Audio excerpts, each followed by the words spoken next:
Greg, I saw your name, but I don't see you. I am just joining. It's good to see you, Shlomo, my Take your brother. time. Take your time. How are you? I am very good. Thank you very much. I As want to long as say I'm here, welcome. Well, I just want to so say welcome to everyone that's with us. We have a new system, and it changed all of my settings. So I'm working with the settings here. so reading your book. I hope you don't work with AI. Let's see. Okay, okay. Let's give you some moments. Until then, I want you to write down what did you feel, what did you see in the meditation, and what do you feel now in this very moment. And I want to invite you all to come to the program. And also, if you want to create an interview with me or a meeting with me, as I told you, you can just click on the chat. You will see the link, and you click on the link, and you can come. So, Greg, is it okay? You take a deep breath. It's 9 o'clock in the morning in your place, I know. Yes, I'm getting messages from your team to unmute, but I am already unmuted. Can you hear me okay?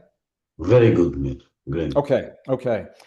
So We, I want to welcome everyone this evening in your time, this morning in my time. Shlomo, it's the first time that you and I have been together in this new year, and it's good to see you, my brother, my friend. And I want to thank you for bringing this community together. You invited me to have a dialogue with you before we do the Q&A today, and I don't know exactly what that means. I'm open to the possibilities. I'm going to follow your lead, and let's see where we go with this. Okay. okay, Greg. All right. The problem is I don't know either. So we'll Ah, find out. No, no. I created something I wanted to talk to you before, but we didn't have time. So now we are here. So what we did now with the people here was what I called meditation with full body synchronicity. And the question is very simple. After I read your book, so when we are practicing meditation of creating the future, so we often tap into the field. all right. So however, maybe the question is, no, I'll come back.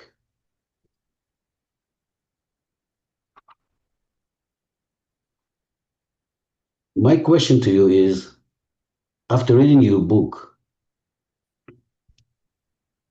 is not a time to go from heart brain synchronicity to full body synchronicity? It's not a time to see that we have to listen to our guts. We have 500 million neurons in our guts. It's not a time to look at our liver to see what's going on, and also to our first chakra, our sexual energy that helps us to create. So, this is what I feel I want to begin to talk to you, and then I want to hear what do you say about it, because in your book, actually, you go beyond the heart brain synchronicity, the way I understand it. So, I think this should be, if it's okay for you, your first answer, I would say, to my question. Sure. Well, the well, the book that you're referring to is, I think, the most recent book, Pure Human, You're human. and the information in that book regarding coherence. I am describing the process as I have done in some of the other books. When we create this coherence between the neural networks, so we've known for many years we have a neural network, obviously, in the brain. 1991, scientists were surprised to discover a well developed, complex neural network in the human heart. And I'm saying this specifically because we don't know that this exists in other forms of life to the degree that it exists within us. And what are certain of is that no other form of life, Shlomo, has the ability to consciously harmonize these two separate organs and two separate neural networks into one single potent system that we can access in our bodies.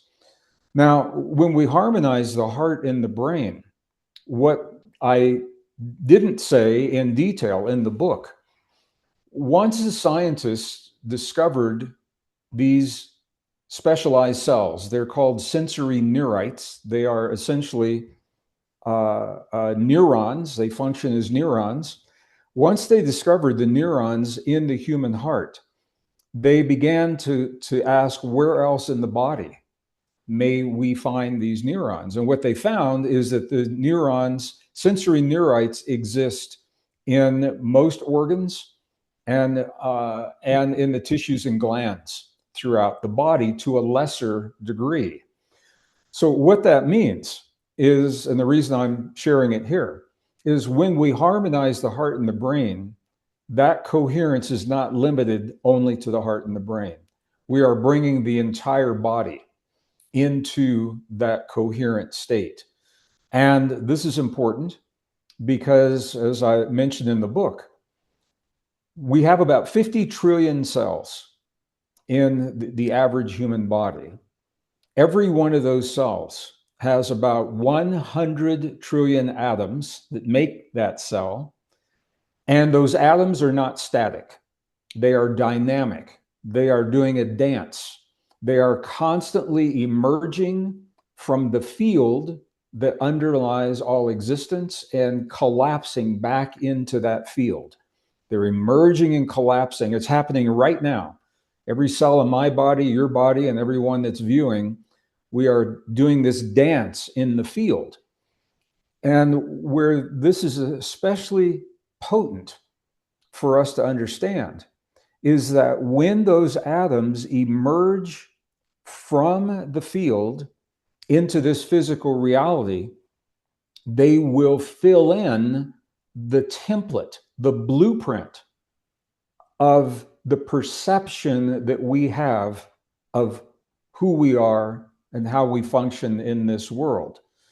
This is why the miracles are possible. If we have something happening in our bodies that we'd like to change, if we have a disease, if we have an illness, when we change the way we think about ourselves, when we change our perceptions, when we change the way we view ourselves, that is changing that blueprint, that template, into a new version, a healthier version, so that the atoms emerging from the field can fill in that template, that blueprint. This is, scientists are struggling to understand where all this fits.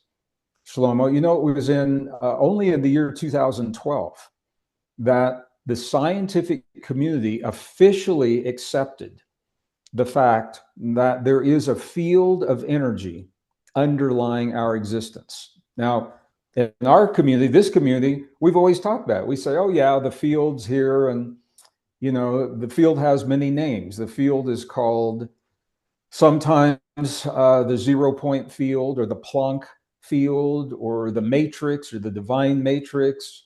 The Akashic records are part of the field.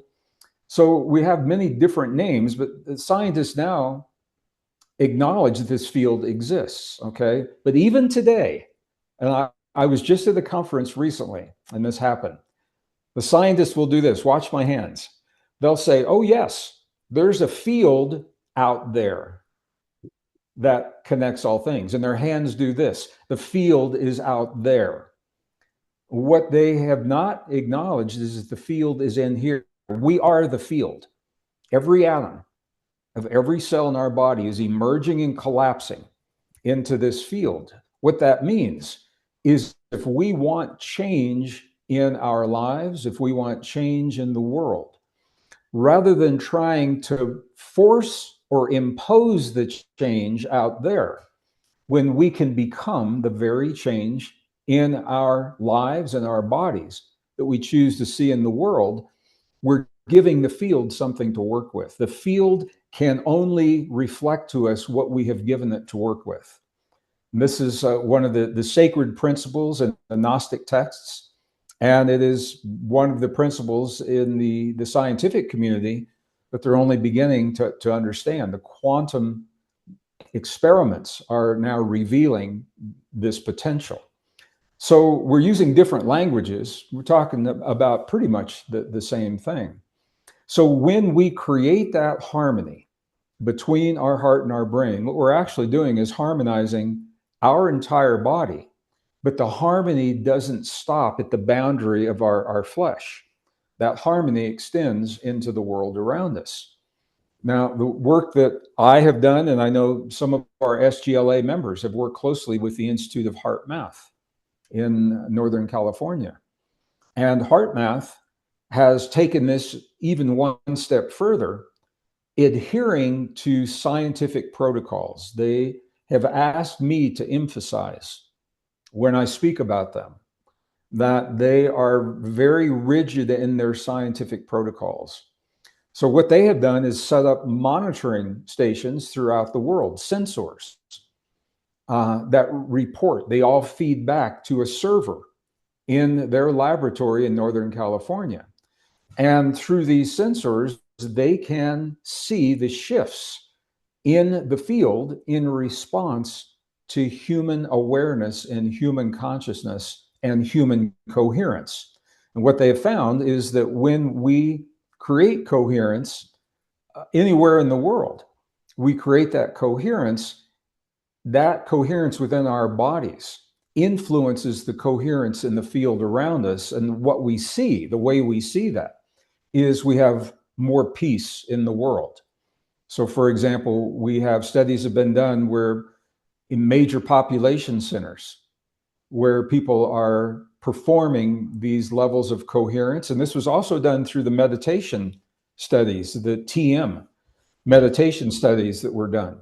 What they found is that crime rates decline, emergency hospital room visits decline, assaults against individuals decline during the time that the coherence or the meditation is occurring. The problem is that when people stop the meditation, they stop the coherence, those statistics reverse. And this brings into focus a very deep spiritual principle, because those statistics reverse because the coherence was something that people were doing in a minute in time, and then they would stop and then get up and go about their day. The spiritual principles invite us to become that coherence to the best of our ability, to hold that coherence in our everyday lives and the interactions that we have with other people and the conversations that we have with ourselves. And nobody can get it 100% of the time, but to the best of our ability, if we try to live in our lives the coherence, the harmony that we're creating in those spaces, if we can live that to the best of our abilities, in that way, we uplift one another. And when many people do it, the field begins reflecting that. So I'll stop there, Shlomo, and see if that makes sense, if that was the direction that you wanted to go. First of all, yes, very much, and thank you very much for that. Yes. I will share with you the moment I'm teaching meditation, and we are teaching an SGLA meditation. And we are looking, there are four anchors, The first anchor is about our calling, our high purpose. What is the gift we came to give to this planet? The moment I personally, and also many students of us, SGLA, when I saw it clearly, when it came, I felt it in each and every cell of my body. I was shivering, I had goosebumps, all these kind of things. And I know that everything in my body shows me the way. It sounds, a little bit spiritual, but this is happening. So this is the reason I'm also looking for this science backup to show that this what happens the moment we see our calling or our high purpose totally in a full body synchronicity. It is like a miracle. It is like an ecstasy. It is something that goes beyond the understanding of our minds. Right. Well, this is, you know, there are even deeper components. Our bodies are made for precisely what we're talking about. Our bodies are made to manifest, to bring into physical reality what it is that we imagine, that we dream. We're the only form of life, Shlomo, that we know of that has the ability to consciously imagine in our mind's eye a scenario, a circumstance, a potential. Maybe it's a relationship. What kind of relationship do we want in our lives? Or, you know, maybe it's the healing of our bodies. We're the only form of life that can consciously sit down in a moment in time, hold that image in our minds, and then examine the image, simulate different possibilities when we find the outcome that is aligned with our heart's desire, then we can lock in that image in our mind, in our imagination. And parts of my 4-day workshop, we actually have a section on the science of imagination. How do you hold the image, and you know, the techniques that were used to do that. But what the science is finding now is another class of neurons that were only discovered in the year 2004. So, in scientific terms, that's not that long ago. There's a class of neurons in our brain that function very differently from the other neurons. They're called cubelli neurons, is the technical term. We know them as mirror neurons. And I know many of our community have been in workshops with other speakers, and they talk about the mirror neurons. Well, here's why this is important. There was a series of studies that were done, and I'll just describe this very briefly, where they were able to image the brain of an individual under 3 different conditions. One condition, the individual was reaching with his hand for a glass of water. And no surprise, there's certain parts of the brain that light up when you reach for a glass of water. We all know that. The second experiment was interesting because what he did was he watched another person reach for the glass of water. He didn't do it. He watched someone else. And interestingly, the same parts of the brain were lighting up from him watching someone else. The third experiment tells the story, because in the third experiment, what this individual did was he imagined himself reaching for the water. He didn't physically reach. He had the image in his mind, and the same parts of the brain were lighting up as if he were actually reaching for that water. What this says to us is, on this level in the brain doesn't know the difference between watching the experience and actually having the experience and imagining. So, what does that mean? It means when we imagine ourselves and we hold an image of ourselves as whole, complete, healthy, vital, when we hold that image in our mind, those neurons don't know the difference between seeing it and having the experience. So those neurons begin to send the signals to other systems in the body to support what the image is showing. Because the neurons are saying, hey, body, we better get with the program. Here's a healthy person. We need to create the chemistry to support the vision of the healthy person. We need to create the enzymes. We need to create the hormones to support that. So this is very underrated in the scientific community. They acknowledge the mirror neurons. There's a lot of controversy about how powerful those neurons are. I'm just sharing what the studies are showing. Interestingly, in our most ancient and cherished indigenous and spiritual traditions, they didn't know the science. Our ancestors didn't know the science, but they understood their relationship to their body and the world around them. And rather than trying to prove scientifically what this relationship is, for 5,000 years, our ancestors explored the applications. How do we use this in our lives? How do we use these principles to become the best version of ourselves and ultimately to create the best world possible? So this is one of those beautiful places where science and spirituality, not religion, but spiritual principles come together in a very beautiful way. The science is telling us how things work, giving us the nuts and the bolts, the coherence, zero point 0.1 hertz between the sensory neurites of the heart and the brain and Q-belly neurons. The science is giving us the nuts and the bolts to understand the practices that many of our ancestors have used without knowing the nuts and the bolts. So not only when we create the coherence is important, because in heart-brain coherence, what we do is we move away from the polarity of the left and the right brain.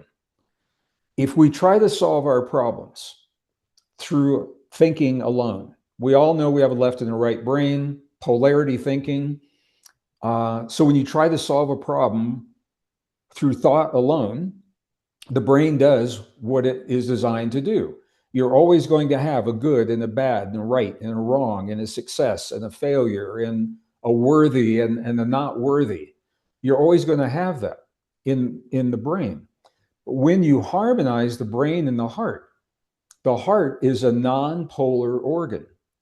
And the coherence allows us objectively, without the left and the right brain, objectively to look at our relationships, to look at our health and our healing without blame, without judgment. And this is very important. So it's in the process of the coherence that opens the door, that creates a healthy platform for new possibilities. Now, once you've created that coherence, in that coherent state, this is where it's optimum to bring in the imagination. When you imagine in your mind's eye yourself as whole and complete, as vital, fully enabled, fully capacitated in terms of physiology, or fully fulfilled in terms of an intimate relationship, or fully abundant. When you begin to imagine those things in the mind, in the presence of the coherence, those mirror neurons, remember, they don't know the difference between having experience and seeing it. So the mirror neurons then will send the signals to the body, and the body begins to send those signals into the field. And this is how science is catching up with these indigenous principles. It's telling us what works and what doesn't. And there are a lot of new age principles out there that simply are not supported by the evidence. I'm going to say it that way. So when we find something that works, we can do more of the good things. And when we find something that is not supported by the evidence, maybe not put so much energy into that. And this is especially important, Shlomo, when it comes to health and healing, because I have friends right now who are dealing with life-threatening conditions, and they are following principles that are not supported by this wisdom. They are following principles that have been distorted in the new thought community. And some of my friends have now lost their lives because they were following principles that weren't true and did not work. So when we understand the mechanism, then we can go to our spiritual practices. We have to use discernment. Discernment. That is a very powerful human power that we all have, a very powerful human force. We discern, not judge. I'm not saying to judge, but you discern what it is that makes sense, what doesn't, what is supported by the evidence, what doesn't, what feels right to you and what doesn't. And once we can lock in those principles, now we have the techniques. You create the coherence, bring in the visualization and all the senses. So once you see it in your mind's eye, you feel it, you smell it, you taste it, if it's possible to do those things, because all of those senses will support what the mind is seeing in the presence of the coherence. And I think you'll be amazed at how quickly those results show up in your body and in your relationships and in your world. So once again, Shlomo, I'll stop there, but I wanted to bring in that additional piece. We don't talk often about the power of human imagination, and there is a science to the imagination and how to bring the images in that we explore in our longer programs. So I have now out of it around 30 questions, but I will do it very, very simple now. I had in mind before something. First of all, just a short question and a short answer. What you said now, we are teaching the placebo and the nocebo. So we know the effect of the nocebo and the placebo. And when you talk about discernment, the question is sometimes when you come to the medical associations or the pharmaceutical parts, we lost a lot of faith in these people. And the question is always when to listen to them or not. And you arose a question which is, let's say, life experience or life, I will not say any kind of danger, but do you, I know that to say it now when many people are listening, it's you take responsibility and it's not so easy. But first of all, I know from you and I know that you totally believe in the placebo and the nocebo effect. And the nocebo effect, sometimes it's even worse than we understand because of this information. When a doctor says to somebody, you have 2 months to live, Yeah. he's killing him, Yeah. actually killing him.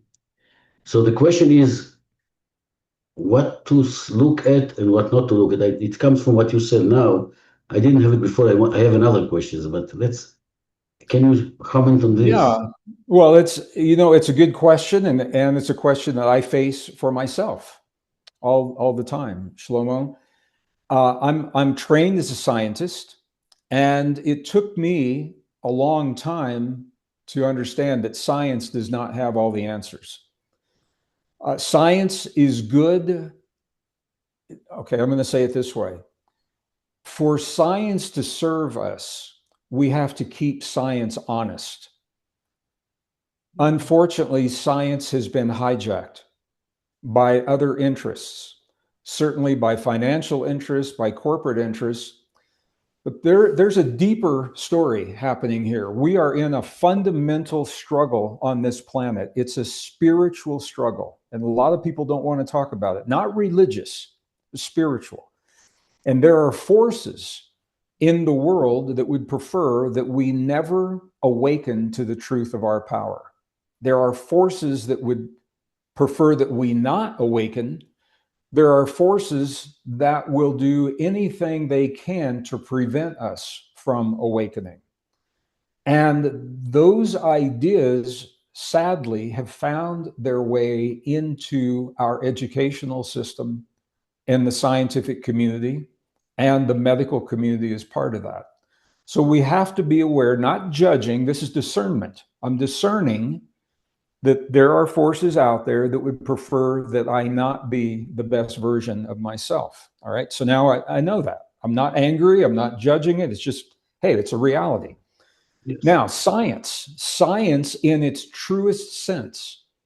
And the reason I was drawn to science when I was a kid was because, in its truest sense, when we keep science honest and truthful and factual, science will reveal some of the deepest mysteries of our existence that we've always talked about with spiritual language. All right. So, science, when it comes to the health of a human body, you cannot beat science for diagnostics. If you want to find out what you're dealing with, the ability to scan inside the body with thermal or CT or some of the other things we have to tell us what's happening in the body. And this is the way that I approach. If I have an issue and I go to a medical doctor, I will ask for a diagnostic, maybe a blood test, a hormone test, an enzyme, whatever it is. However, once I have the information from that test, I will typically address the imbalance through non-medical procedures, typically. Procedures that will actually help me honor my body, go to the core of the gift of my humanness, because my body is telling me it either has too much of something it doesn't need or not enough of something that it does need. And this is, Shlomo, this is hard for a lot of people because it implies a level of personal responsibility and a level, just even a basic level of knowledge of how the gift of this body works. Where this really came up was during the pandemic, because the pandemic was a scary time on our planet. And we had officials on our national television giving us stories from their perspective. And because our young people are not being taught even the basics of how the immune system works, or how the body replenishes itself through healing mechanisms, because that is no longer common knowledge to many people. Our body is a mystery. And if you don't understand the body, it's easy to follow the ideas and the agendas of other people. So I think we owe it to ourselves, not to, go to 8 years of medical school. I'm not saying that. But the basic understandings of how the gift of our body functions, because when you have those understandings, then you know the consequences when you choose to ingest certain kinds of food or certain drinks or certain chemicals or certain drugs, or expose yourself to toxins in the world. You know what that's doing because you have a basic understanding. That's not being taught. Our young people in schools today are being taught that their body is flawed, a flawed form, FLAWED, flawed form of life. And our young people are being taught that they need something outside of themselves to be the best version of themselves. And for that reason, our young people are very willing to do things to their bodies, to put things inside of their bodies, and to expose their bodies to conditions that are not good for them. So I think it comes back just to a basic understanding of who we are, how we function. Use the gift of science. Where did the science come from? That science is actually based on deeply spiritual principles. A lot of scientists don't want to talk about that. Scientists use intuition to help them, to guide them into the experiments they perform. They begin with an intuitive hit, and then they'll explore that through the scientific method. Sometimes they're captive of the results. Yeah. So I think we owe it to ourselves to have just a basic understanding of how our bodies work, honor the science. If you want to go to a medical practitioner of some kind, and benefit from the technology that can tell us with absolute certainty what's happening to the physical body in a moment in time. All right, just in that moment, it's saying this is what's happening. And then when we see that, if we want to change something, go explore the medicine chest of Mother Nature's beautiful forests, of the water, of the plants, because we have everything we need available to us in nature. But we're not taught that. And our ancestors understood that really, really well. So I think there's a place where both of them come together and can be used in a healthy way. Okay, we are almost out of You know, time. I'm just going to say one more thing. If anyone listening to this is dealing with a health challenge right now, um, yes to everything I'm saying. And I believe we also owe it to ourselves to do whatever it takes to stay alive. Do what you need to do to stay alive. Because if there's a condition that's been percolating for 5 years, that's a long time. Maybe you need to do something quickly to address that condition, and then follow these principles. Change the diet, change the exercise, change the way you think and feel and see yourself, and open the door to a new possibility. You can't do that if you're not here. So do whatever it takes to stay alive. And I'm saying that because I've got friends I have just had this very conversation with, and they said, well, you know, we're going to go the holistic healing route. And I said, that's fine. Do what you need to do to stay alive, and you can follow that route. So I think it's a very personal decision for everyone. And Yes. and that's my perspective, where I come down on that. First, I want to remind you that we have a commitment to have our 150 birthdays together. Well, So, I told, when I was 5 years old, I told my mom I was on the 200-year plan. So I'm only in the 70s now. I'm not even halfway there. So the 150-year plan, the celebration that will be paved the way for my 200-year anniversary. okay.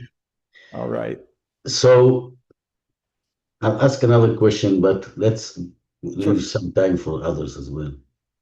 I'll be brief. You mentioned about the Akashic records.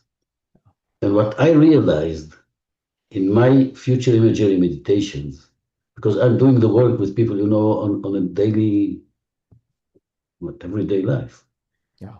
At the moment, this belief that there is some kind of spiritual Akashic records library somewhere, that everything is written there, all the past, all the present, all the future, it is kind of pattern or a way that holds us from going totally to our desired future. So what I do in my meditations many times, and I wrote about it, I'm telling people, go there, find your Akashic records, and I want you to melt your file, to destroy your file. You can say even burn your file. So because if you think that everything is written, all the past, it stops you from going beyond your imagination to find the new evidence, I would say, or the new thing, or the new that you want to create in your desired future. Can you comment on that? Sure. You know, as a scientist, when I first began hearing about Akashic records, I had a hard time with the principle, the way it was being used. And when I began to explore our bodies and our world from an IT perspective, okay, and this is where science is really making a lot of progress now. Rather than looking at the earth as rocks and water, and looking at our bodies as sticky, gooey, wet, mushy DNA and cells, which it is on one level, there's another level now. Scientists are looking at everything from an IT perspective, information technology. And the reason they're doing that, Shlomo, is because our world is made of energy. Energy is information. Energy is information. Consciousness is information. And when I began looking from that perspective, then it made perfect sense that our brain patterns, our heart patterns, the magnetic imagery that we have in our minds would be held in place through fields of energy and magnetic fields, just the way it happens on our computers. You know, our computers mimic the way that we function in our bodies. This is true of all the technology around us, everything from lasers to to vaccines, to the internet, to blockchain technology. All of that tech mimics what we already do in our bodies in one way or another, except we do it better. So the idea of an Akashic record, when I think of it that way, the way that we store information, our thoughts and our writing are stored in the memory and on the hard drives of our computers, makes perfect sense. So the existence of the Akashic record makes sense. And I want to say something really quickly about this. When it comes to AI, and we can have a longer conversation, there are people out there, some of them are colleagues of mine, who claim that their AI can read the Akashic records or can read this spiritual evolution of another individual. And I want to tell you, as a former senior computer systems designer working in AI in the 1980s, there is no interface between the tech and the Akashic records. There's no interface for the computer to be able to access that information. We do have that interface, and it's called DNA. DNA now is recognized as a fractal antenna, literally in the papers, in the tech papers. DNA is called a three-dimensional fractal antenna that we tune to access different kinds of information. The AI can't do that. It's not equipped to do that. And we can talk in more detail about that if you want.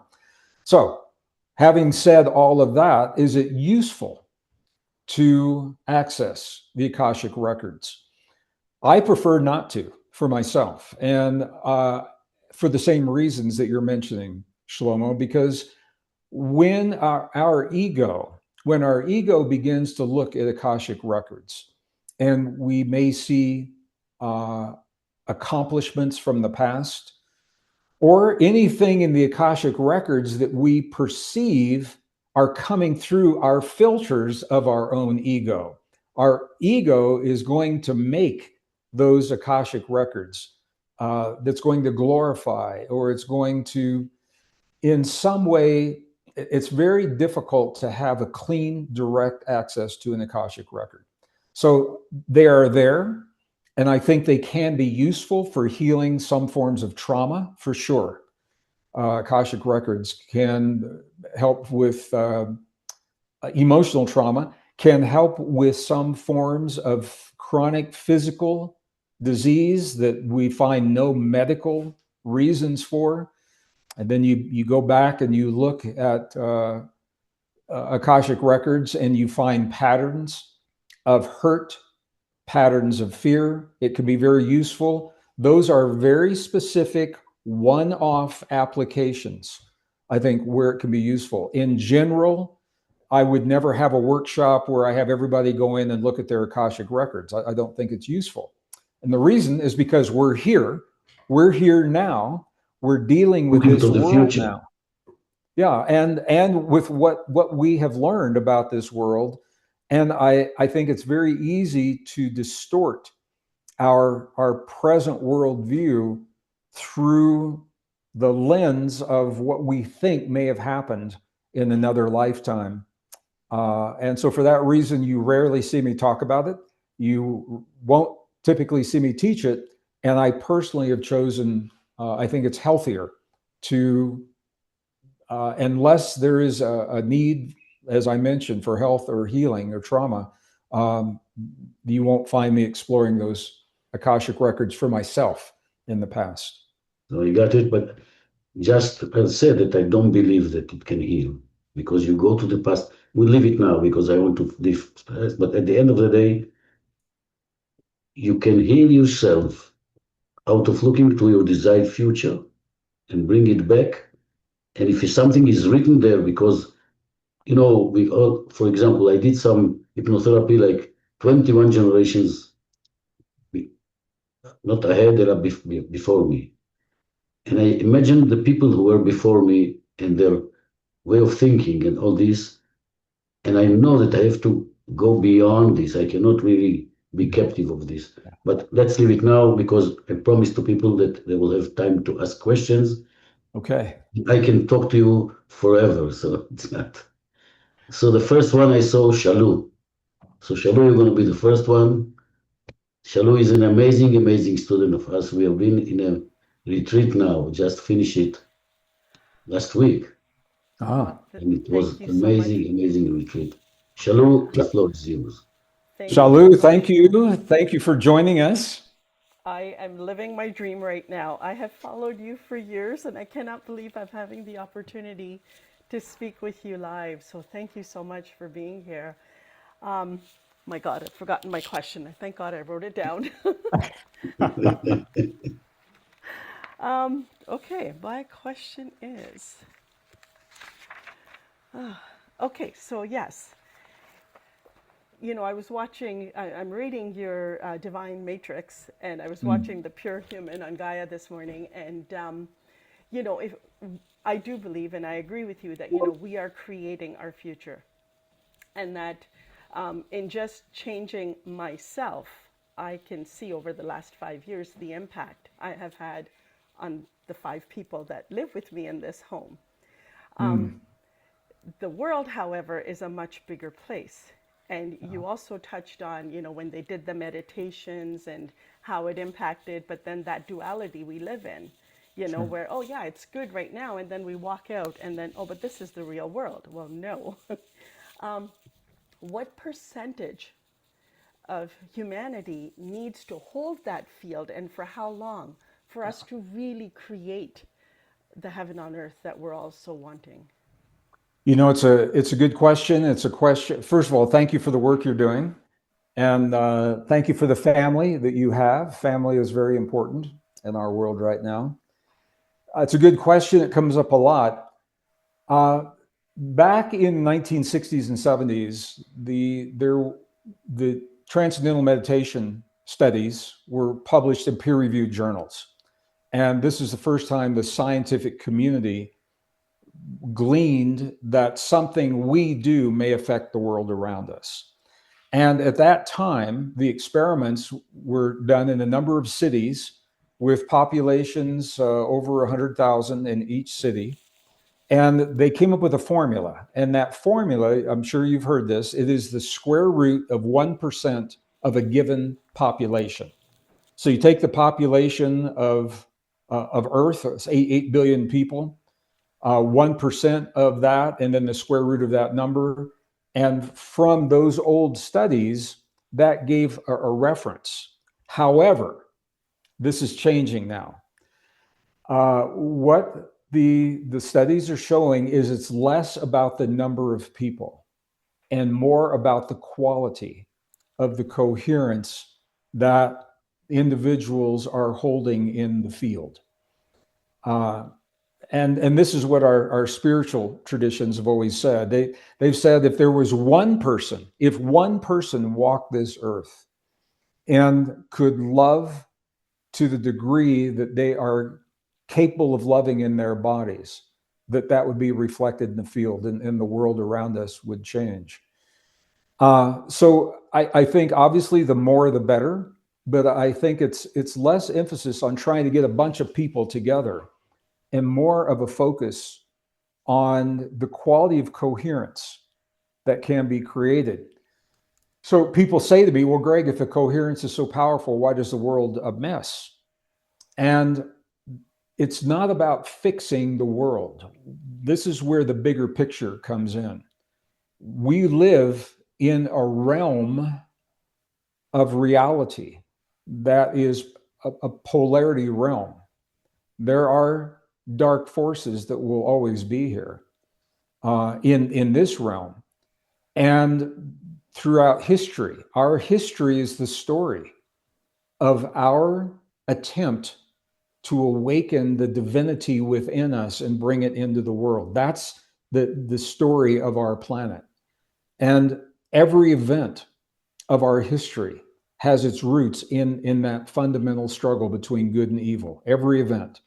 And it's happening right now, big time, because we are very close to the close of a cycle. And those forces are struggling to be in the best position when this cycle ends. And that's why you're seeing dark forces everywhere, and that's where you're seeing forces of what we're doing right now. That's why you're seeing revelations. The truth is coming to light, and it's a hard truth, how deep the darkness is gone in our lives. But what the studies are showing is, so example, the Institute of Heart Math teaches the coherence techniques. And if you go onto their website, there is a live map that you can see at any given moment. Anywhere in the world, there are people that are creating coherence. So it's not just in America, or not just in Europe or India or Israel or anything. And some places, like in Japan, when they log on with their computer, it shows up as one bubble on the screen. But behind that, there might be 400 or 500 people in a theater that are creating that coherence. It just shows up as one computer lighting up. So the reason I'm saying is, at any moment in time, there is someone on the earth that is intentionally feeding the field that coherence. And I think what it does, as bad as things look sometimes, I think they could look much worse if we didn't have that coherence taking the rough edges off of some of those darkest scenarios. As bad as they are, they could always be worse. And I think the coherence that we're feeding into that field is what helps to hold that balance. So the important thing for us every day, our workshop, is to ask the question, what am I feeding the field right now? Am I feeding the field anger because I don't like the politics? Am I wanting revenge? Am I feeding the field fear? And not judge that, but say, oh, okay, this is an opportunity to come back into my heart. And in that way, we love this world, and we love one another through the gift of our own humanness. So I'll stop there. Well, thank you so much. I'm sitting here and I don't know why I'm bawling as I'm listening to you. But it brings forward another question then, because I run a clinic through my home. It's all natural healing. And when someone comes, like, it seems that I almost want their healing more for them than they do. And so you hold that field, yeah. But I think I find this with some of my friends. I think it's because I won't speak for you. My sense is it's because you know with absolute certainty that their healing is possible, and you know that they can achieve that where they doubt their own healing, because when your body fails you, it's frightening. And it's hard to trust in your body when your body is showing illness and disease. It's hard to do that. And I have friends right now dealing with cancers, just very honestly, and they know intellectually everything that we're talking about. It's hard for them because they feel like their body failed them. And so part of the workshop is to move beyond that judgment and to look at what's happening as information. Your body is communicating something, to be able to recognize that and then open that dialogue with whatever herbs, whatever plants, whatever it is, and the body responds usually very quickly to that. Yeah. Thank you for the work you do, and thank you for your questions. Thank you Thank so you very much. much, Greg. Yeah. So the next one, I'll ask people from our course because I promised them they will be first. So now Saida. Saida comes from Iran, and we are making peace now between Israel and Iran now on this And matter. this is the hello to everyone, and hello, Greg. As Shalom has said, I had the honor. I was born in Iran, but I live in US, and I come to some of your workshops. And the last one was the one that you had with Crayon in Santa Fe. And what is Wow. amazing, that was more a small gathering. Yeah. When Shalom started today, because basically through these dialogues and conversation, we know the answer for everything. But we need this kind of conversation, at least for me, to just give that thing that have the confidence. And what is amazing for me when I go to these kind of conferences, on that meeting that you were with Crayon, it was a small private. And then when you guys started, you didn't plan before. You didn't prepare anything. You said, let's talk. And then you call it channeling, this and that, and thing where you didn't prepare it. So that shows to us, to me, this is something more than the regular conferences that I go. What happened with Shlomo today, I had the honor to know him recently. Before you come, he was talking about, in a way, things, and he used word like dancing, rock, this and that. And then when you came, and he said, let's have a dialogue. And then once you start talking, I see, wow, this chord, I mean, is like a dance. I mean, in a way, what you are talking relates to what he was, the synchronicity and everything. So I wanted to say I have the honor to know. The question I have, thanks to, my spiritual teacher, Ustad Elahi, there is a book called Spirituality is a Science, or Spirituality is a Science. And the challenge, when I look at, the way you explain it scientifically, that's one of the, in mainly the West, and the way Shalom says, the challenge is these are one, as you said, as Native American knows. And just these are one that intentionally, because I studied politics, they were separated. Oh, the West is the scientific, the East is the emotional. But no, they are together. We need one to have the other one and balance the dot with no judgment, just be smart and to discern it. Now, I have a question to you, Greg. You talked about the people who are diagnosed with physical cancer or the thing.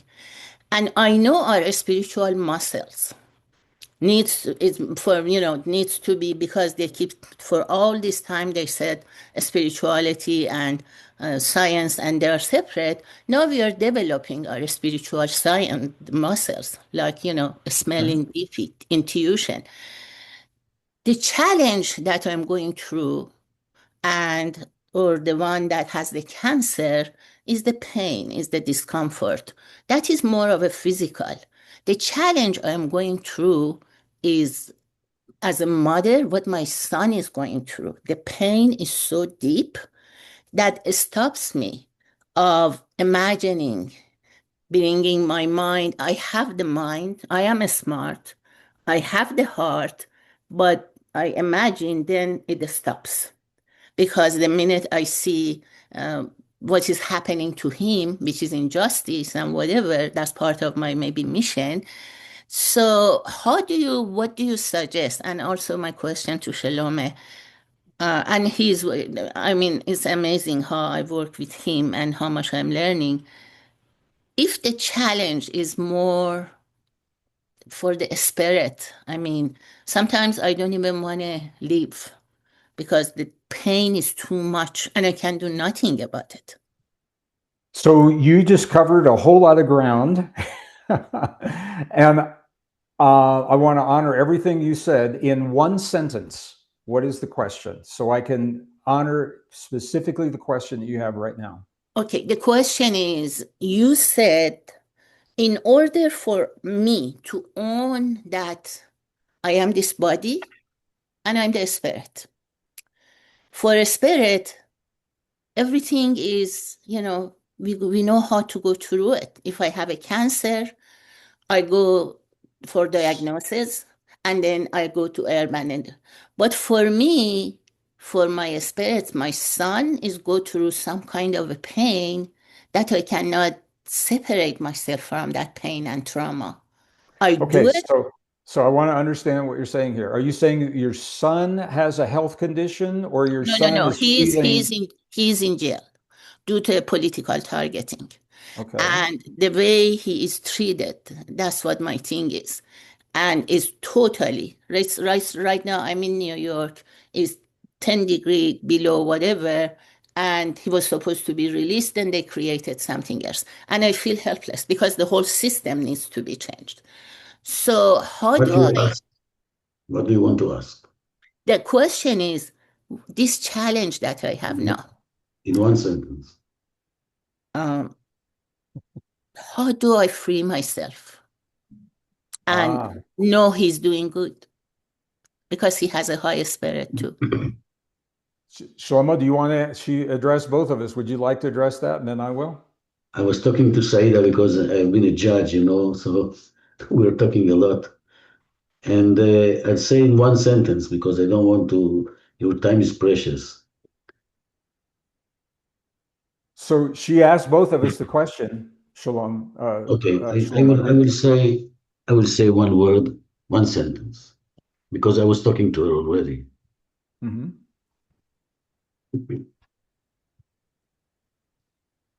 First of all, I'm teaching, for example, death meditation.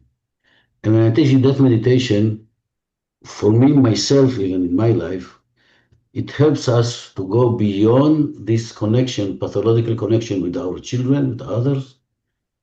And I told her that the moment she will go through this kind of work, she will be able to release and to see her son.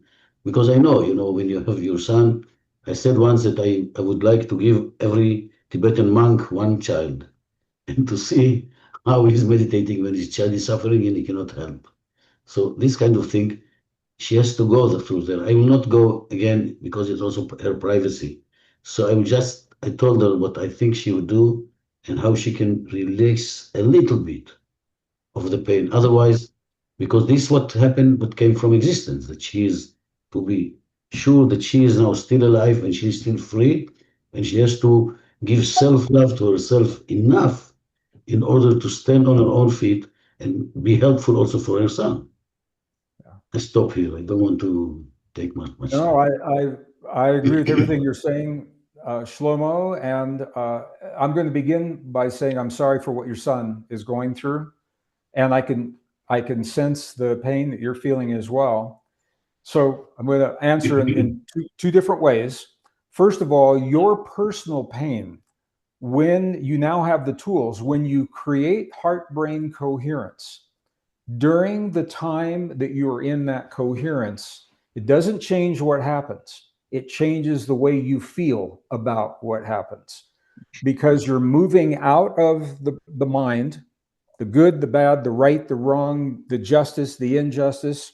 All of that's real, but you're giving yourself a break. You're moving out of that into the heart center.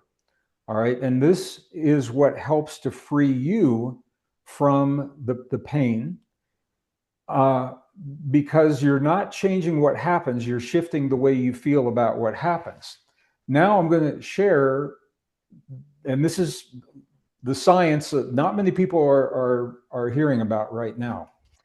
What scientists have found is that every woman that has a child, they found that the DNA of the child lives in the body of the woman for her entire life. It's actually concentrated in the liver. And that the DNA of the mother lives in the body of her children for their entire lives, concentrated mostly in liver tissue is where they've found these things. All right, here's why this is important. Science is also telling us that the DNA is literally an antenna. It is communicating through the field frequencies. This is how a mother knows when her child is in trouble. I write a story in the book. A mother in Australia knows that her son in Afghanistan is in trouble before his own commanding officer knows he's in trouble. This is intuition. She's connected to her son through this link between the DNA. And this is why it hurts so much when children lose their parents. or the parents lose their children because that signal is broken. It stops, and we feel that. Okay, so the reason I'm saying this to you is when you can go into coherence and free yourself from that hurt, your son is connected to you in this way. And in this way, you're giving him a reference point of living without that hurt. He may not know it consciously, but he will sense something in his body. He'll feel something different. So to the greater degree that you can love yourself and free yourself from the circumstances that have now found their way into your life, to that way you are loving and supporting your son. I know for some people it's a very different way of thinking. It's a very powerful way of thinking. And it all comes down to the question, do I love myself enough to be the best version of myself in this situation?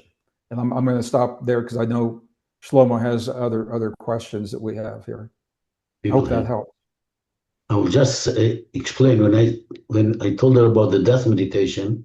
In the death meditation, what we do, we imagine ourselves dying, and we go through the first stage that we say thank you for the world. The second stage that we have to separate, we have to let go, and our children are asking us, please don't go, and I say it's time to go.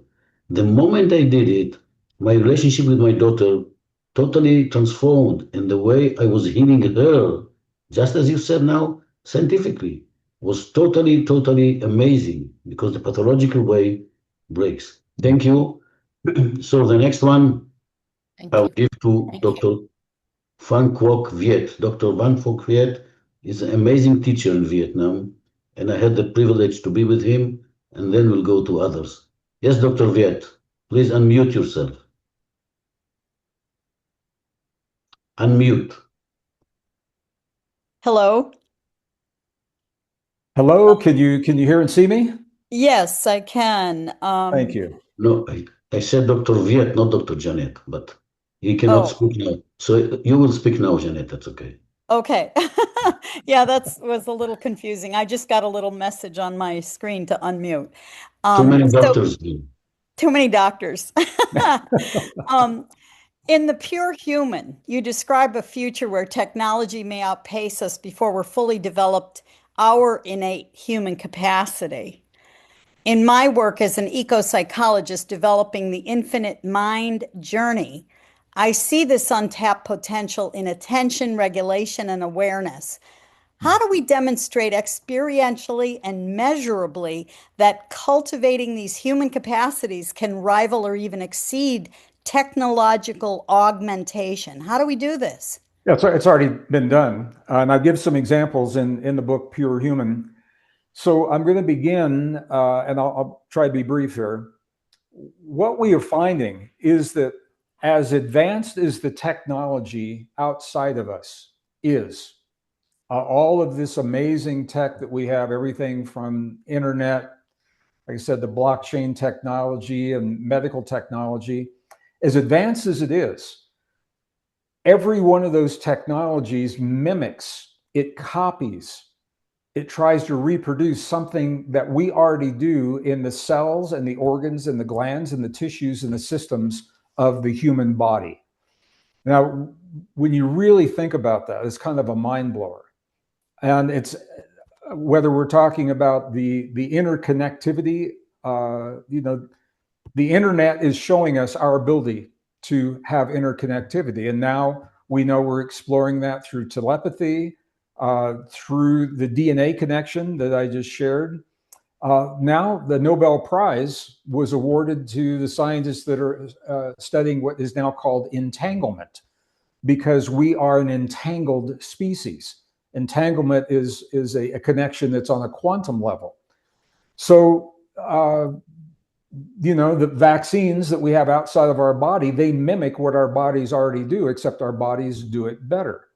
The blockchain technology that is redefining the financial systems of the world, it mimics the way information is stored in a strand of DNA. So these are all examples. We've also found that, and these were studies that were done by the Salk Institute in Northern California, that the human brain is 100-fold more efficient than a computer chip with a similar number of transistors, comparing those to the synapses on the human brain. So this goes on and on and on. The science is already happening. The point that I was making is that there are forces on this planet that would prefer that we never fully awaken the deep truth of who we are. And there are spiritual reasons for that, not religious, spiritual reasons for that. The pace that the technology is being dumped into our laps, everything from AI to computer chips in the brain and chemicals in the blood and RFID chips and nanosensors, that pace is now faster than humans are awakening to the truth of who they are, of their own potential.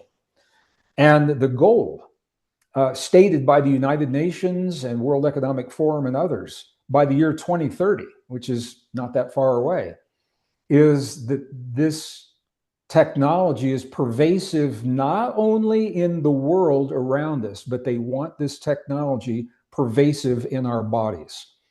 I'm advocating for our humanness.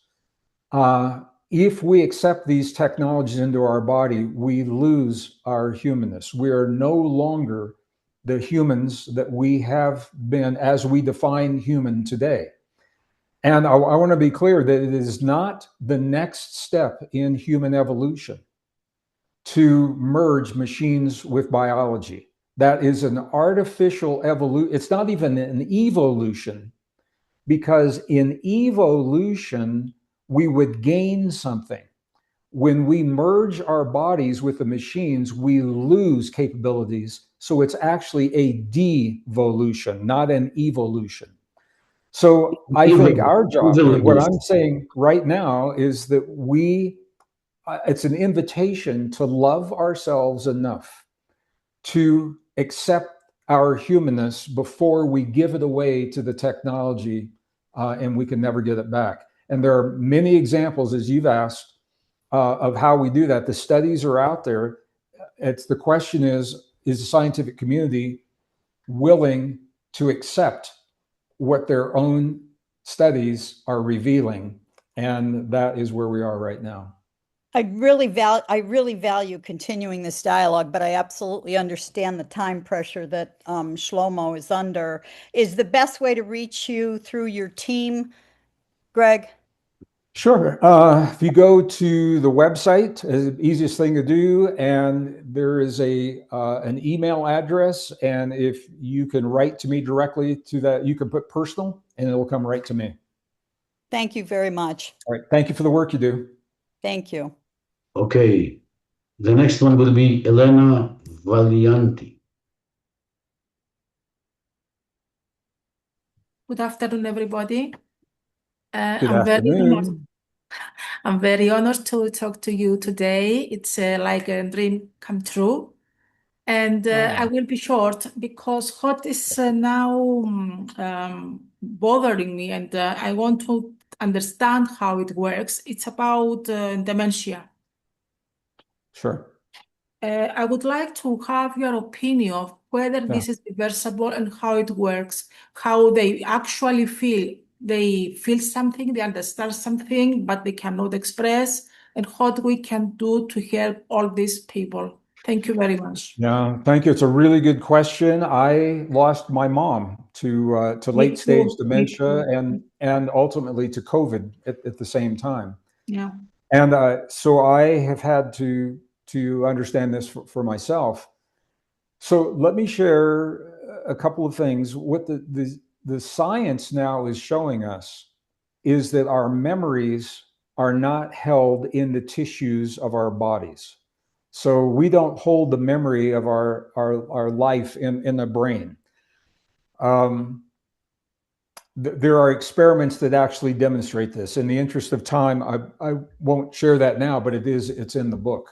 There were experiments that were done by the Salk Institute in Northern California and by the Cognition Institute in Australia that were demonstrating that the neurons are not where the information is stored. The neurons are the antenna that tune to the place in the field, the information, that's where the information is stored. When someone develops dementia, it means their antenna is not able to access the field. Now, there are different reasons for that. There's environmental reasons. People that have worked in toxic environments, heavy metals will limit that capacity. But even more than that, there is a link now between human emotion and human fear and dementia.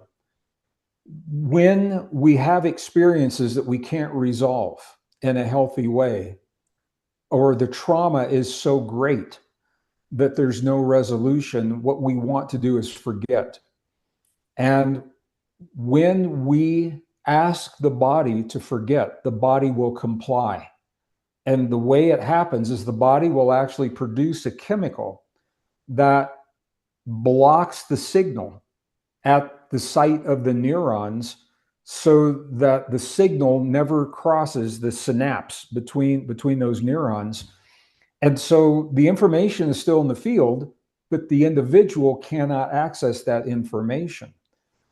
And I'll say for my mom and for other people, my mom, when she left this world, she was a very happy woman because she had forgotten everything that ever hurt her in her life. She had forgotten living in an abusive marriage.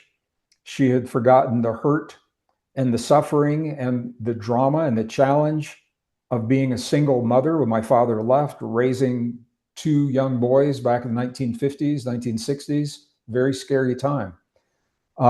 She had forgotten all of that. And when I talked to her right before she passed, she was a very, very happy woman. She loved looking at the flowers, at the mountains. She liked her neighbors, as she called them, the people that were in the home with her.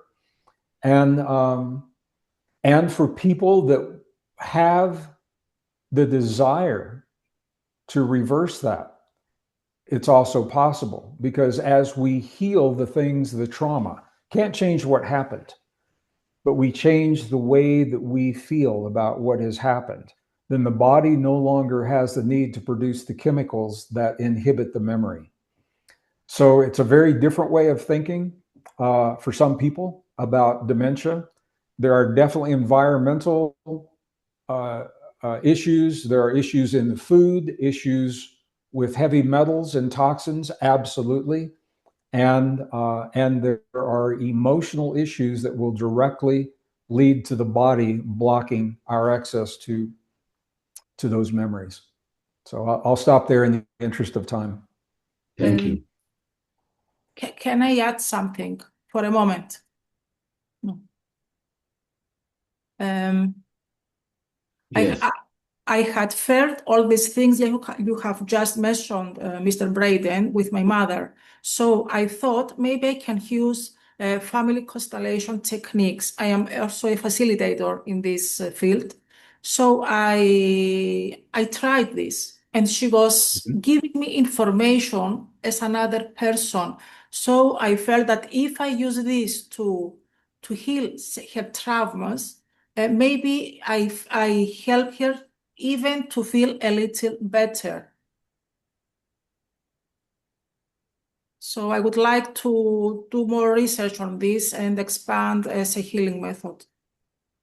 I think it is a new frontier in human understanding of the only way to have the understandings that you and I are talking about is to change the way that we think about memory itself. Yeah. And we begin to look at the body from an IT, information technology perspective.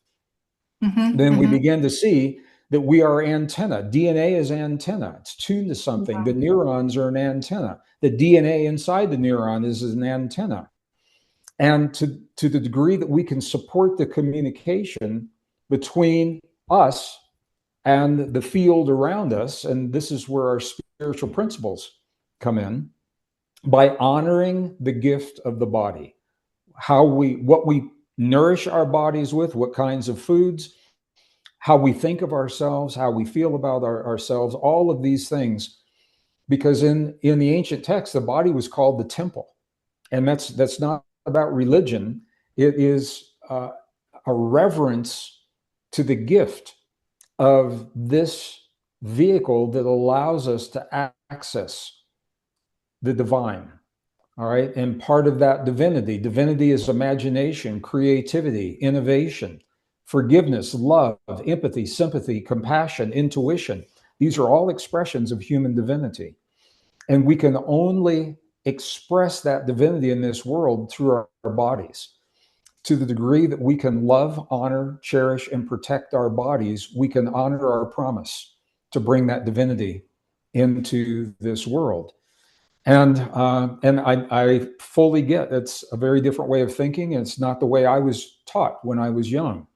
It's what I've come to understand in my time studying with the Tibetan monks, with the shamans in the Yucatan, in southern Peru, the indigenous people, and through our most ancient and cherished spiritual traditions.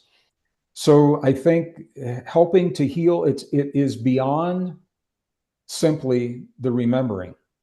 It's about healing the body and becoming the best version of ourselves. And when we do that, then the consequence of loving and honoring ourselves is that we have our memory, that we have full cognition, that we have the ability for all these things.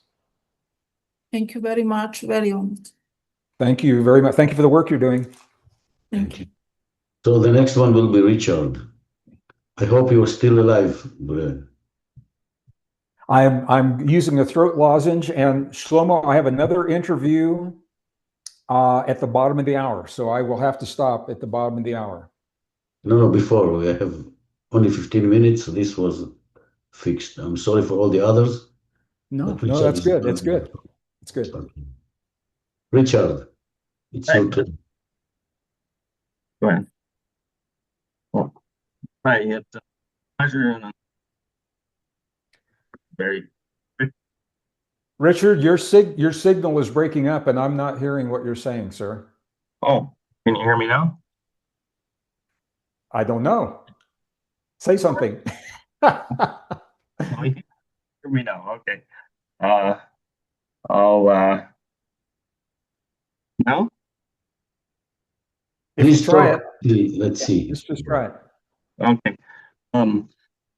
Yeah, I was just wondering with so frequencies and like all this, a lot of the stuff that's going on in the world, like with there's a couple of things to that, like the frequencies that are coming through, like YouTube video games, stuff like that. Why is nobody talking about that?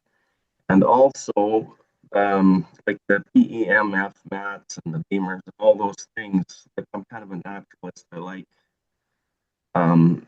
but when you use those, do you think they kind of? I've noticed that I have to work a little harder after I use those things to get back from being able to shift energy um, and send it and stuff as well as I could before I was playing with those things. And I don't know what the science is behind it. I don't have access to any of that, but I just know from my personal experience that I got to play with frequency a lot, like with the body and that. But anyway, I'll stop there. That's your need. Did you? Gregg, did you get it? So what I'll say, your signal's breaking up, and I caught part of what you're saying. I didn't hear it all. In a single sentence, can you ask me a question, and maybe that sentence will come through? I appreciate that. Okay. Why? Okay. Well, the most important one. Why isn't anybody talking about frequencies that are coming through, like YouTube and video games and things like that are programming these kids and all the, they're just like, why is nobody doing anything about it? And how do you because one thing I like in the Bible, send out what you don't have, kind of thing. So I do is send out, say, love or positivity or whatever it is, world, God, angels, universe, just everything, all it is basically, and it Okay, doesn't Richard. touch that. And That was one sentence. You got it, Greg. If not, we'll go on. So So I got the first question of why is anybody talking about frequencies coming through social media, internet, YouTube, all those things? They are. A lot of people are talking about that. There are some people that they're talking about it from two different perspectives. There are some that are calling our attention to the negative frequencies and saying you don't want those in your life. And there are others that recognize the vehicle of the social media, and they're trying to use that vehicle for positive frequencies. And I understand their intent. I think they're well intentioned.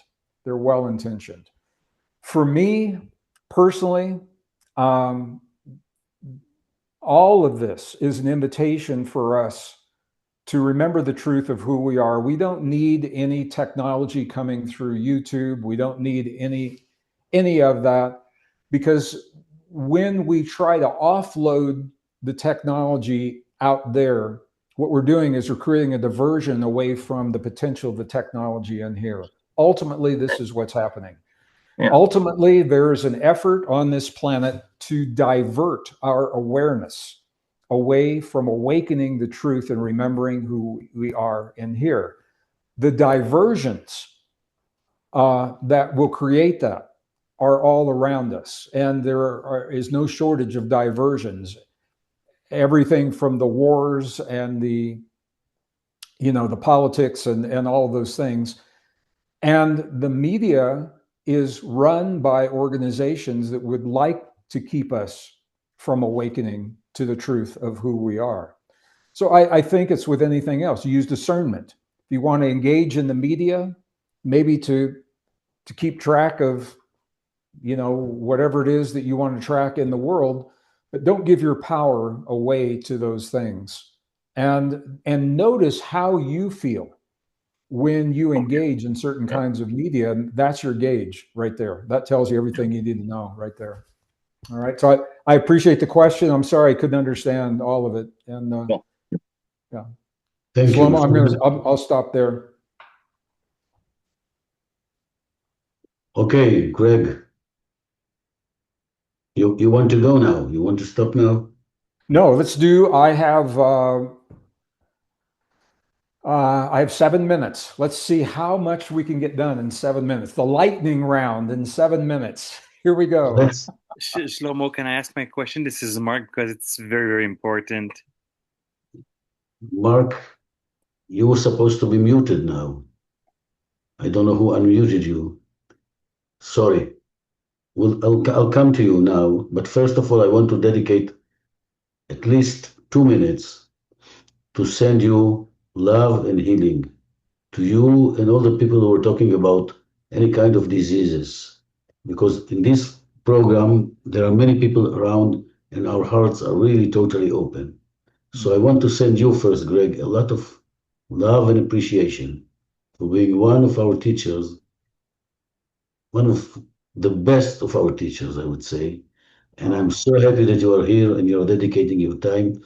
And I know you dedicate everything. When you are talking from 50 trillion cells of your body. I know, I hear it from there, and I know that you are talking from there.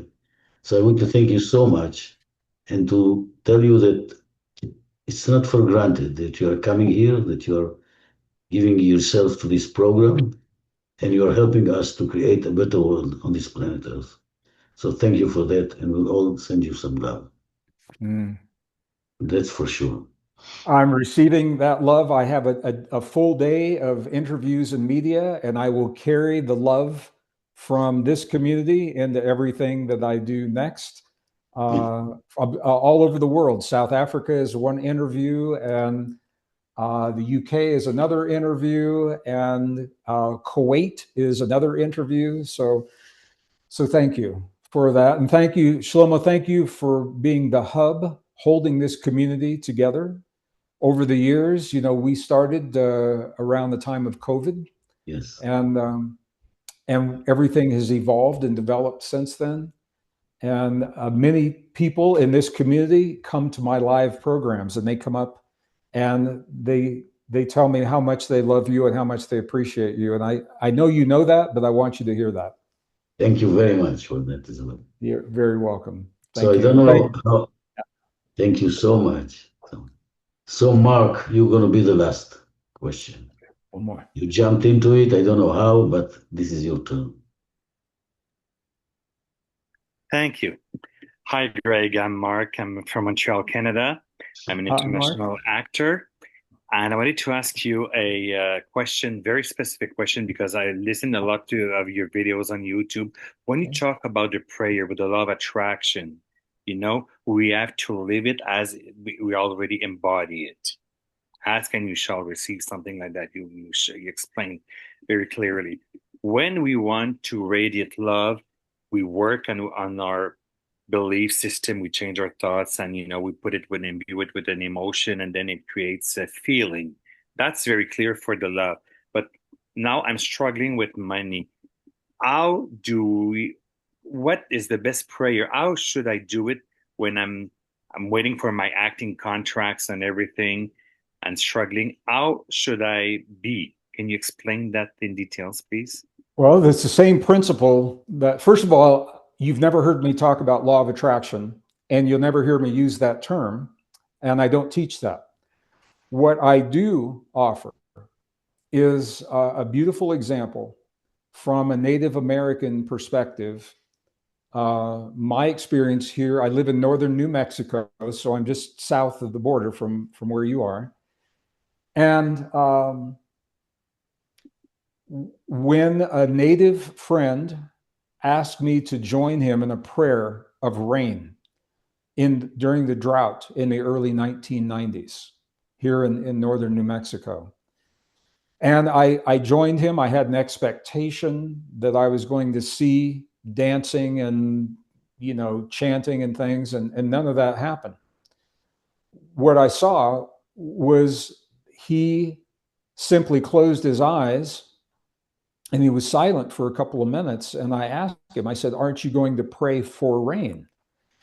And what he said to me to this very day, it's so profound. He said, "No." He said, "If I pray for rain, rain could never happen. Because the moment you ask for something to come into your life, what you're telling the universe is it doesn't exist right now. You're reaffirming the lack by asking." And I said, "Okay, what did you just do?" And he said, "When I closed my eyes, I felt the feeling of the rain in my Pueblo village. I felt the feeling of my feet walking through the mud because there's been so much rain. I smelled the smells of the rain rolling off of the earth and walls." He says, "I felt the feeling of the corn against my body, and the corn was this high because there's been so much rain. I gave thanks for what has already happened." So what he was saying in an indigenous perspective is reflecting what scientists now are telling us from the world of physics. There's a field that underlies all existence. That field is the source of all things. It's the source of your health, your healing, your joy, your abundance. That field can only give you what you give it to work with. It can only give to you what you have shown it to reflect back. So from this perspective, it is giving thanks for the abundance that's already there, feeling the feeling, not just saying the words. And this might be the hardest part of the workshop, is how do you feel abundant when you say you're experiencing lack in the world? That's the workshop of life. How do you feel healed when your body is showing you disease? That's the workshop of life. The physical world is the illusion. The disease is the illusion. The lack of abundance is the illusion. There's a part of you that's already abundant, a part of you that's already healed. And what you're doing, you're not lying to yourself. You're being very honest about a part of you that is rarely acknowledged. You are giving thanks for what has already happened. Thank you for the abundance. Thank you for the success. It's not really the money, it's the success that you want. Once you have that success, the abundance is a natural consequence. So be careful what you ask for. Because if you're just asking for money, money may show up and you may not like the source of where that money has come from. But if you're being rewarded for your hard work and the skills and the talent that you've developed over your lifetime, I think that's probably what you're really asking for, to be acknowledged and compensated for the development of those skills. Feel the feeling, give thanks, feel as if those things have already happened. I have a book, it's called Secrets of the Lost Mode of Prayer. It was released in 2005. It's a little pocket book that details all the steps for exactly how to do. If you haven't seen that, I think probably go to a local library and just Xerox copy. You don't have to buy the book. I think it's available. Can you just repeat the title, please? Yeah, it's Secrets of the Lost Mode of Prayer. And it is the prayer scholars have always identified 4 modalities of prayer. When we ask for something to happen, that is a prayer of supplication. It's a prayer where we feel powerless in the world and we're asking another force to bring something to us. The 5th mode of prayer, the lost mode of prayer, is a prayer based in feeling-based prayer. I learned this when I was in Tibet with the monks.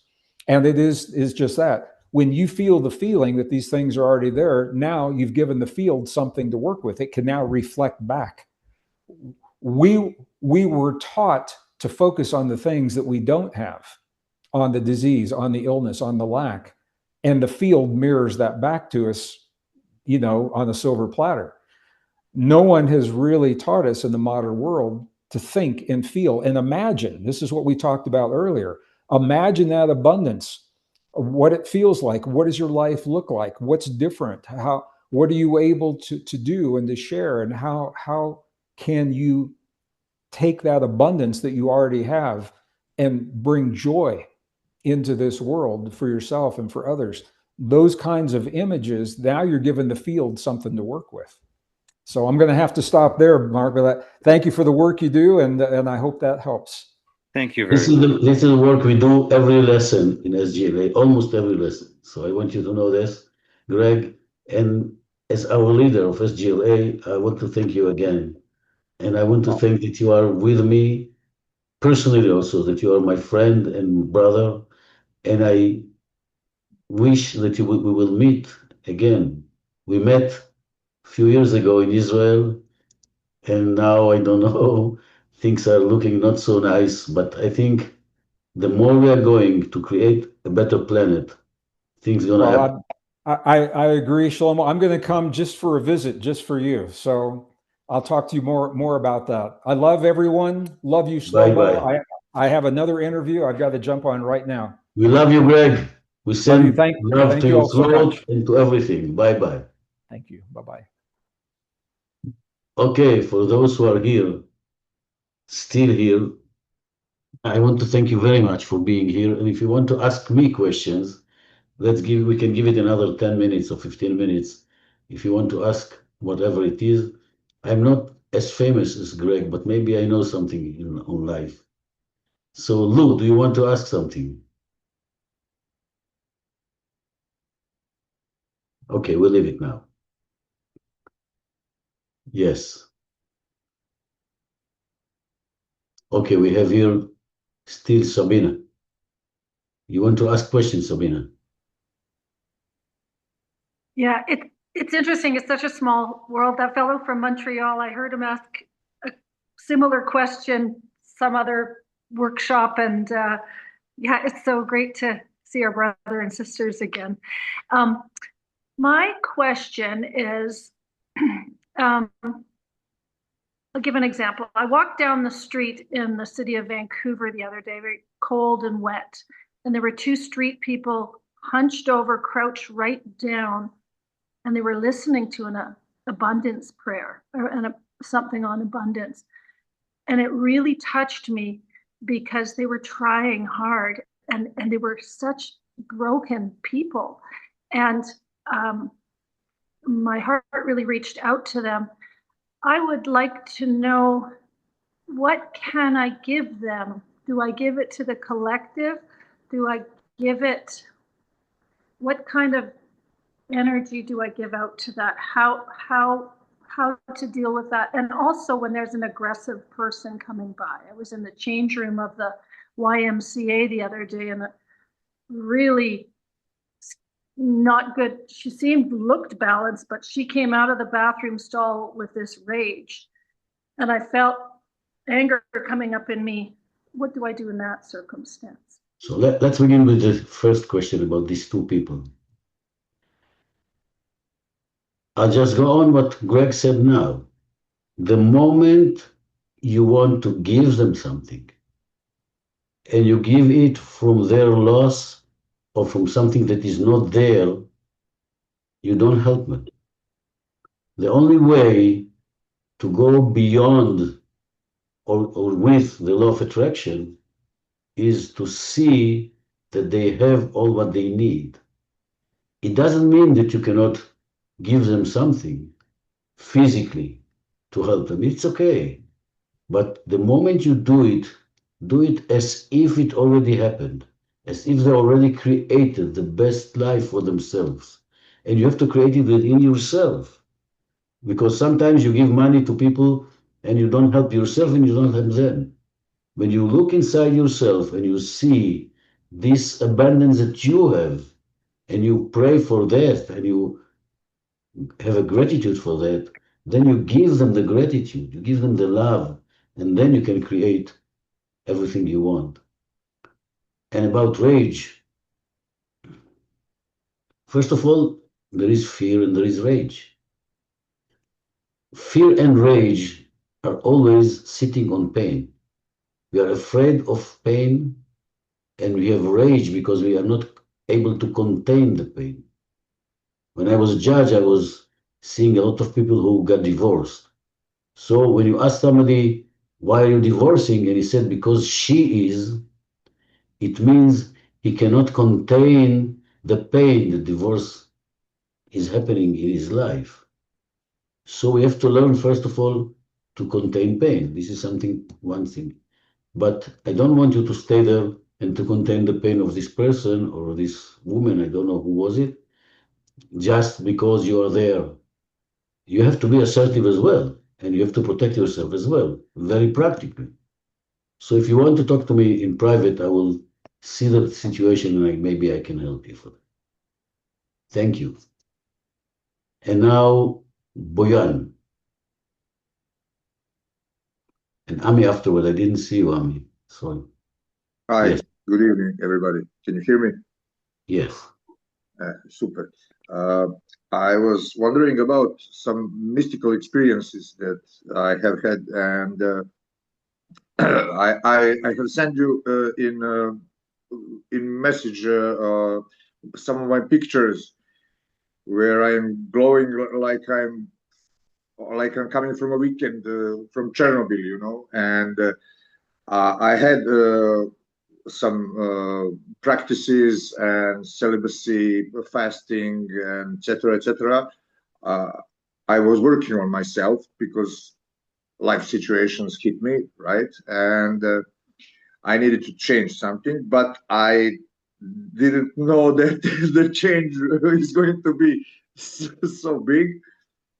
And that's where I tapped into Akashic records and a lot of mystical experiences happened. So until now, that was 3 years ago, and until now, I'm searching for answers, like everybody does, of course. But I'm searching for people who are like me, similar to me, who had that, and with whom I can speak about it openly, not, being misjudged or judged or misunderstood. So, I'll tell you, Boyan, yeah, maybe 3 tips. okay, What I feel is that the best thing for you to do, you can join us as well in our program because you yeah, feel that you are not seen. I feel in your energy also that you are not seen. You don't have a support system around you. And I feel that this is part of the situation. And I feel your yeah, heart. totally alone, totally alone. And this is something that you have to understand. I see you inside, I see your body. And the moment you will be able to be supported and you will be with the people who understand your language, because when you are going through transformation, you talk another language.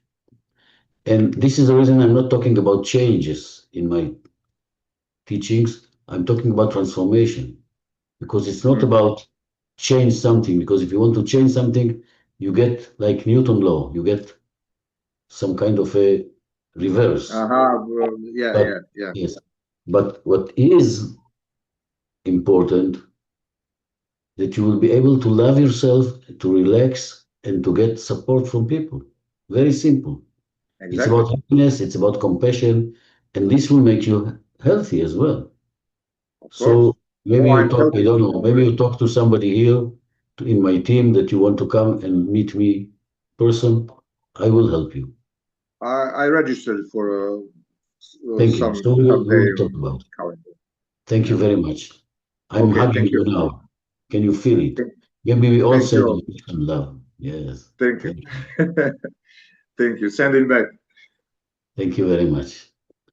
Thank you Daniel, for and then Emmy. Can you hear me, please? Can you hear me? Yes. Okay. So, what the question I wanted to ask to Gregg, and I would be honored to get some insight from you, is that, we were talking about coherence, and we're talking about the level of coherence that we should be reaching a very high quality of coherence. So I have met some situations in which a very low level of coherence was around me and it affected my field. I'm talking about mental health problems. Some people with such decoherence or such lack of coherence that they are very much cut off from love, from connection, from humanness, and they have a very almost threatening or harmful effect on their environment. And from the perspective of containing it and from the perspective of helping these people in the moment or from afar, from your perspective, what can be done? Of course, I understand that the whole thing is about my own energy and my own coherence that I have to restore after such an effect. So first of all, I have to say that my answer maybe will not be the same like Gregg answer. I think differently from Of him. course. In Of this. course. And that's why I'm honored if you share yours. And your my way, I say that even when you called yourself, when you work on your fear or pain, you call it shadows. And we call them shadows because we don't have another word. We already create separation within us. We have to understand that in this planet, there is love, there is happiness, health, and we are all happy when this happens. But there is also pain. You have your pain, I have my pain. We have also fear. We have also rage. We have also the moment we are trying to stigmatize and to say that this is a bad energy or a good energy, the moment our mind comes into the game. Yes, first of all, there are people that physically are dangerous for you. You should not be there. But, or even mentally dangerous for you. But the moment you begin to judge people as a good energy or bad energy, you are judging yourself because we have the same energy within us as well. So I love myself even when I'm angry, even when I'm making a mistake, even when I'm in a pain, or even when I'm in rage. I love myself at the same place. And you can ask the people who've been with me in the retreat. Yes, sometimes we have this, and we love ourselves even when we have this. And the moment we are loving ourselves unconditionally, at that moment, transformation happens.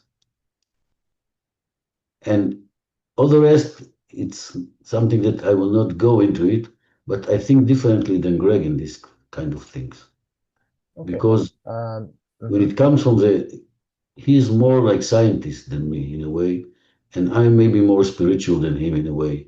But it comes from a place that I believe that there is, in the Bible there are two contradictions, two sentences contradict. One says that every human being has his own power for evil, and the other says in Psalms that every human being was created in a picture of God, but sometimes we fall into our traps. So when you see every human being as was a picture of God and is falling into traps, and it happens, at that very moment, all this mental situation with good energy and bad energy goes away. You cannot judge energy. Energy is God. Energy is there. Thank you, Daniel. I'm sorry for so I beg to differ. I have not said anything about bad or good energy. Okay. I So said something about schizophrenia, paranoia, and psychopathy. And when you meet a person who's so decoherent because of any past trauma or pain or past life difficulties, I'm not talking about judging this energy at all. And I have not used these words. These have been your projections. I was asking how to contain such decoherence and such lack of consistency and such, you can feel that the energy of the person is so disharmonic, dissonant, that is creating chaos around him or her. And in your body and in your mind, you feel a certain vibration that is destructive and deconstructing. And it's not towards the direction of love or understanding or anything that is in the coherence. Okay, Daniel. But working against it. So I'm not talking about judging. I'm talking about physical and mental effects of certain people and how to help them. That was my question. But if from a spiritual perspective, I get your point, and it's all about self-love, that's for sure. And if that's your answer, I accept it, and that's a challenge, of course. Okay, Daniel. I will just share with you something that, my teacher, one of my best teachers, he was a great therapist and he came from a very bad situation in his life. He was drug addict for 18 years and etc., 28 years. And he said when people came to him to recover, if they are psychotic or everything else, he said, bring them to me. Bring them to me. Bring them to me. And you know the story of Ho'oponopono also. Maybe you can look at it. Now we'll leave it. If you want to talk to me personally, you can just come to this and we'll talk about it. And I'm sending you love, my dear. That's okay. Okay, the next one will be Dr. Viet. You want Amy first. Amy and then Dr. Viet.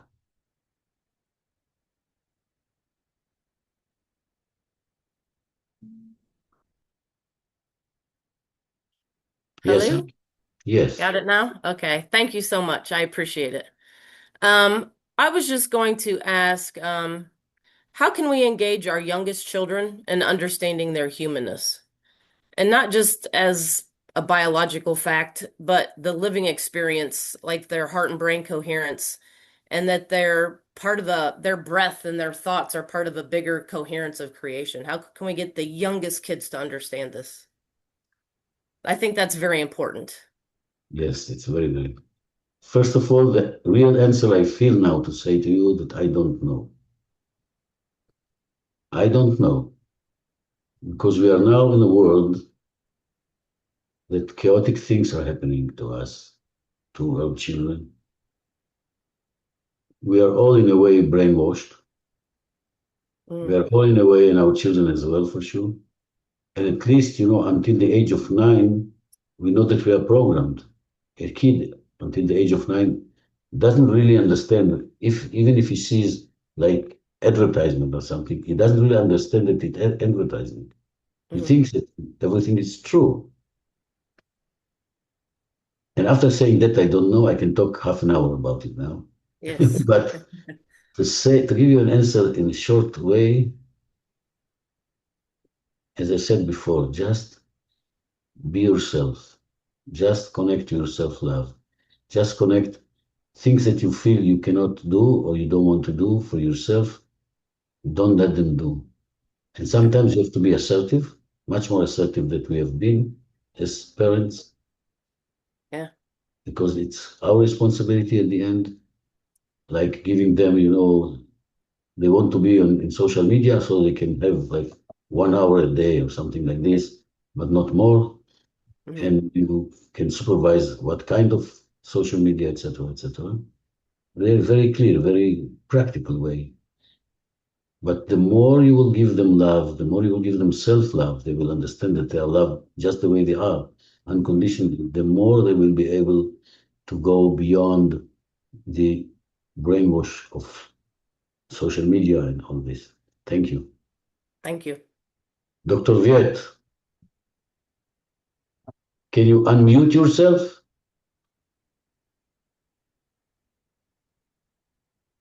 Dr. Viet is a great teacher in Vietnam, but now I cannot hear you, my friend.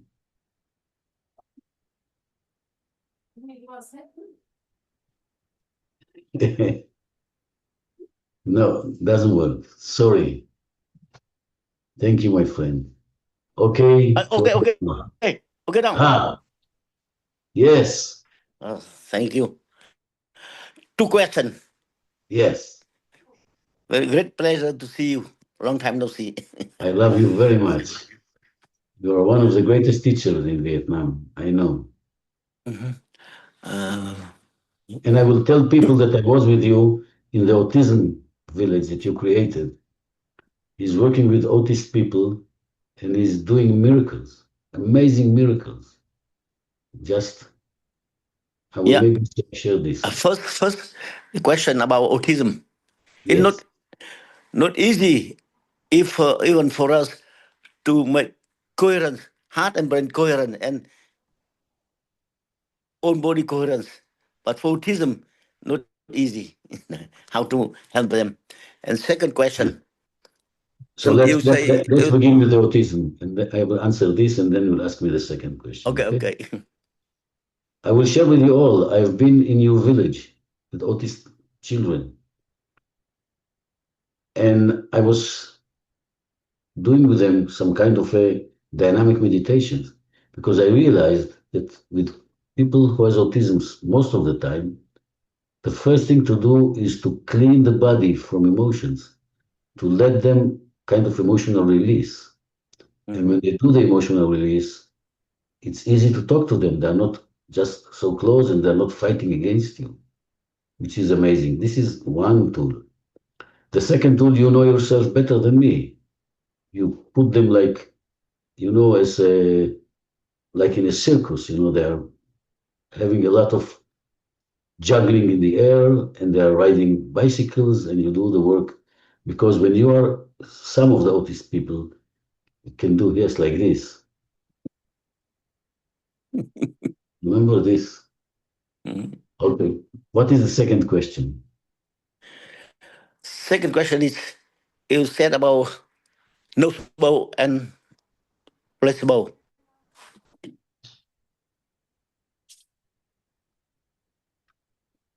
I don't get it in quantum physics, at observer effect. Something related with observer effect, It like with autism children. If I'm observer, a coach, I love them. It another effect, but I against them quite different effects. I think it's like superposition in quantum physics. Everybody has many position, and it depends very much on observer effect from coach, from trainer. So I'll tell you my way. It's a more spiritual way, but you know about quantum physics and entanglement. First Yeah, of all, you know that every electron or every particle can be in both places at the same time. yeah, And when you look at it, then you create the place that he's there. When you're checking the electron where he stays, when you look at it, you create the reality. And my belief system about autism as well, about human beings at all, but also autism, that their souls are always can be in both places. Everybody actually, every yeah. man we see, Superposition. they are in both places. The Mm. moment you look at them with love, the moment you see them as pictures of God, the moment you see them as flowers, as a, usually, especially autistic people, at that very moment you create them in the place as amazing human beings who got gifts that we cannot see sometimes, but they have their own gift. And you know, when I was there with you, I began to cry because I felt the energy. There was especially a young girl, maybe now she's a woman already. It was like 10 years ago. When I saw her, I was looking at her eyes. I saw God. I saw really God. And the moment I saw God, something within me created the God as well. So it was, when I'm looking at your eyes, I know that I can see something beyond this. And I love that you dedicate your life to these children. It is amazing, amazing. And to the children of Vietnam. Thank you so much, my friend. And maybe Another it's question. Okay, okay. 1 minute more. I send you email. Please check. I do like the write uh, a book with you. Yes, we talked about it years. Maybe now the next one will be. I will talk about it. Maybe you will And come to Israel. I'll come to you. Thank third you. question. Okay, dear friends. I How love to be your your representative in Hanoi? SGLA. COL. Yes, SGLA. I love Yeah. it. We just now have 100 people still with us. And I want to thank you so much for what happened today, for the coming together from the whole world, opening ourselves to love and being together with each other. Now I see Lou. Lou, you want to ask last question? Lou is also from Vietnam. Never mind. Next time. See you all. Love to all. Have a great, great day or evening or night. I really feel very full being with you all together. So I'm sending you love and I'll do a prayer. Prayer for Saida as well, for her son, and we all will pray together, okay? Let's close our eyes.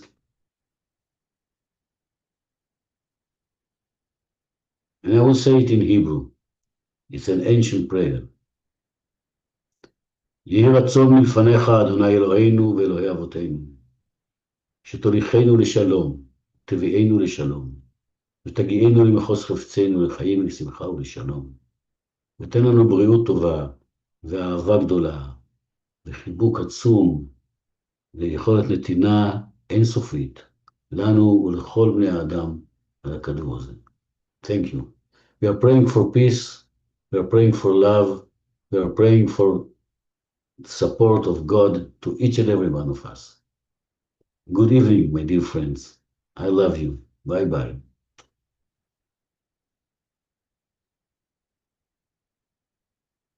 Oh, one moment, one moment. Come here, Naren. Is it you? Why didn't you come before to say hello? Did you run today? I just, I'm on lunch break right now from work. So.